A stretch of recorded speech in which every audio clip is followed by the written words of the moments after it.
Hello everybody, this is Juntes. Today we're going to be testing out some Act 5 Mercenary setups.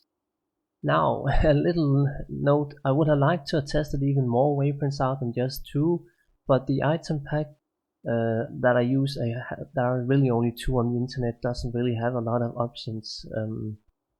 Act 5 Mercenaries can only use swords pretty much, not even shields, only 2-handed, so it kinda limits what sort of setups that you can use. But I found or made 2 that are really cool, so I hope this is at least a decent video just because of that. This Wyvern alone here is probably one of the highest rolled fools ever in Diablo 2 for that sort of fun stats if you're into that. 2 sockets, ethereal, repair itself, absolutely amazing. I was looking through Trophy Room on JSP for I went back 2-3 years just scrolling through the pages, very boring, tedious work and like that, but I didn't really find a better one than this one, so I'm hoping for this one to perform pretty well. And then the other one is Death Colossus Sword. I would have liked, again, not the best item packs we have to work with, but I would have liked it would have been a blade, because a sword is just a little bit slower, and I like blades, faster attack speed, but still a perfect sword, a perfect death rune road even, that's always cool.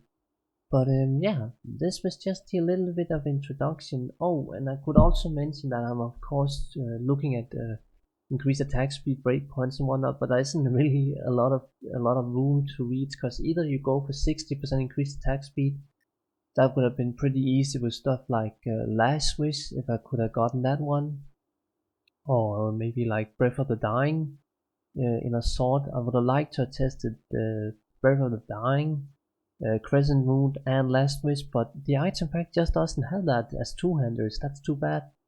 But yeah, I'm hoping these 2 swords here are at least performing pretty well. Okay, for how I'm going to be testing it. Mephisto Hell, 1 player. I'm just gonna quickly talk about the item now. I didn't get to that 58% increased attack speed breakpoint, so I just went with max damage and 50% enhanced damage dual in the helm. And Ariad's Face, I know it's only 6% leech and it's gonna hit slow, so it might die, who knows. But let's see if we can even survive against Mephisto.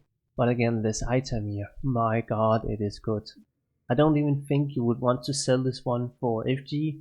You would probably want to go to eBay. That's how good this item is. Wouldn't be surprised if it has a price tag of over $500. But let's go. Now I'm mostly just interested in the survival. Does it make sense to use Ariad's Face? I tested out before on Andariel and I simply just had to give up. Andariel kills this Mercenary as well, but yeah, as you can see, it is dying and it's not really connecting with hits. Yeah, that's a bit of an unfortunate situation there, I suppose, but let's move on with a little extra thing I also wanted to test out at here at the end. Just gonna res him up, and I should probably also get some life back as well on the Mercy Champ. There you go. So I'm just gonna go to Shank now and see how it performs against such a thing there. I'm hoping it can at least survive like this, but who knows. So let's see the damage and general survival in a more compact AoE situation. Yeah, it is killing. It's not all bad, definitely. I can just try to help it a little bit now. It's not great, but again it's also attacking a little bit slower, but the max damage is just not that important, I suppose. It's more about all the other stats that Moonbird has, such as Crushing Blow or Deadly Strike. Well, it has Deadly Strike on the runes, but yeah, still.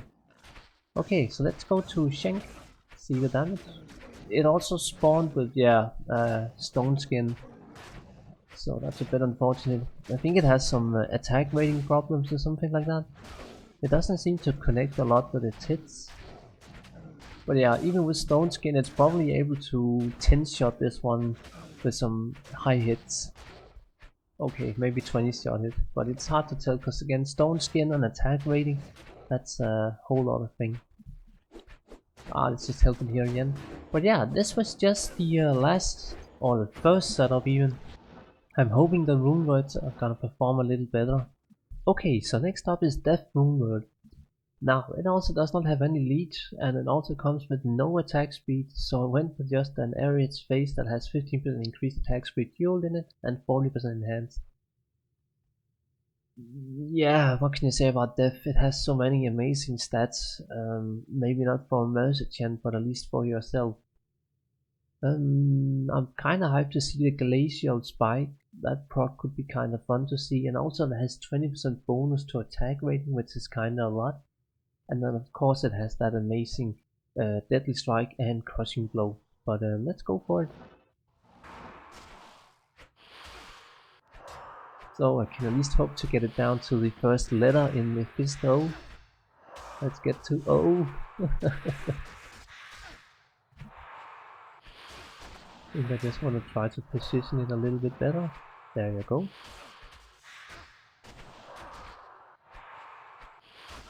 Yeah, it just doesn't seem to connect, and it's dead already from the poison. The Act 5 mercenaries, they really just can't do anything against bosses.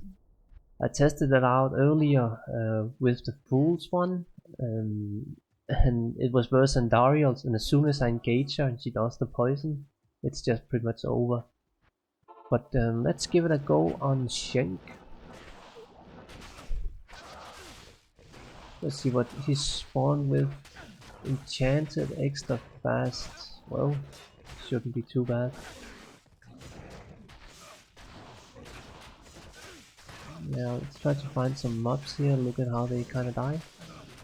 Okay, he's like almost two-shotting these enslaved ones. That's actually pretty good.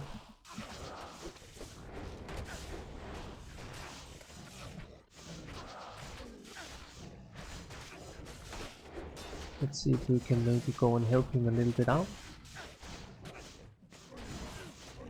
Yeah, this is definitely better than the Fool's one.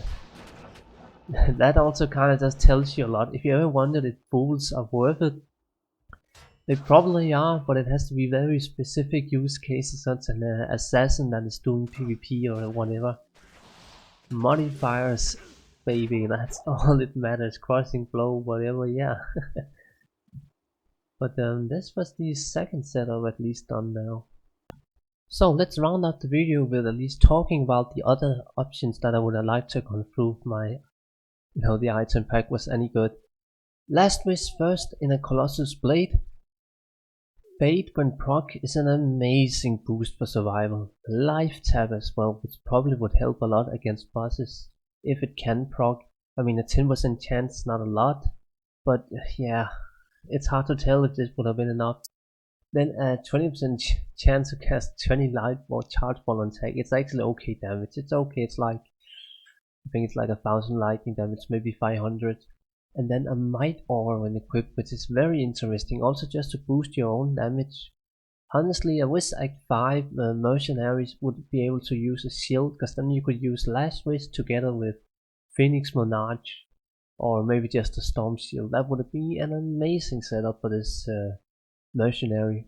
And then yeah, 390% enhanced damage as the maximum roll, ignore target's defense, which would help a lot. And then a massive amount of Crushing Blow, prevent monster heal, which would be good for like Nifl-like farming or something. Hits blind target and some magic bind. Last Wish would just be so good if you could get it together with a shield, but I almost want to test it out just one-handed and nothing else. And then next up is Breath of the Dying. There's such a clusterfuck of weird stats, but some of them are excellent. 60% increased attack speed would help a lot. I could actually consider then a treasury setup to reach a really fast attack speed breakpoint, which would again make the 12% life stolen per hit, the life leads even better. Yeah, a high amount of enhanced defense, minus 25 targets defense, and I think that keeps stacking every time you connect a hit or something. I'm not really sure about that mechanic. Some attack rating and damage against undeads is always welcome, and 30 to all attributes makes equipping other items easier or something like that. And yeah, it's mostly just about the attack speed and the leech in this one. I think it would perform pretty good. And then last up is Crescent Moon. I would like to see this one just because the static field proc is so interesting. It also comes with a little bit of enhanced damage and increased attack speed and another target's defense. It has some things going for there. Obviously it's lagging compared to the other two ravens that I just showed, but the static field proc is just so interesting. So yeah, I would have liked to have seen this one, and again it's a 20% chance for the static field proc to proc, so that's pretty amazing one there. But I think I want to round it up now, just getting in the game here and kind of just, yeah, I was hoping for the full one to really just be so much better, but you can just quickly see the max damage difference as well. This one is at 6.2 and this one was at like 7k, 7.4k. It's hard to tell if Blizzard even like looked at the numbers themselves for this mercenary, because it's just not fair. If it was able to use a shield and a one-hander, that would open it up a lot more.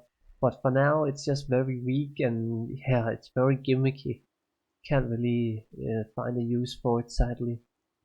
But I hope you learned some things today, and it was interesting enough, even if I couldn't really live test some of the weapons I would have liked to have seen, but maybe I should have done this video on live servers. That could have been an idea as well.